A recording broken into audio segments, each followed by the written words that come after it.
Welcome to our channel. Today we how to log into Confluent Cloud for streaming analytics step by step clearly. Open your preferred web browser.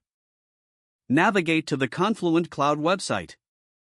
Locate the login button on the top right corner of the home page. Click on the login button.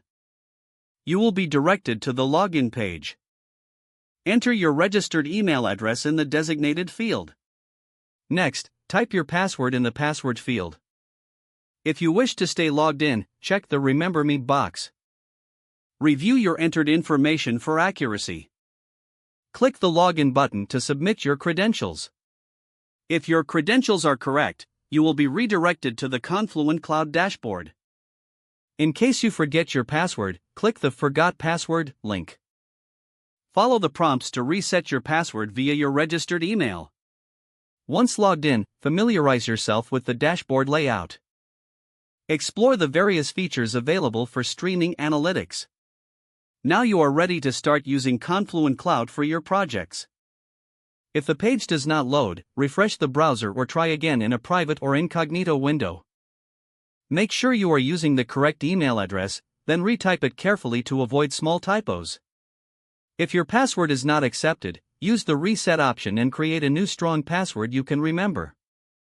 Check your spam folder for verification or security emails, then complete any requested confirmation steps. Enable two-factor authentication if available to improve account security and reduce unauthorized access risk.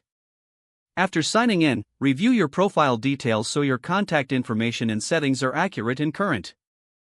If you see an error message, note it down and try again after restarting your device and internet connection.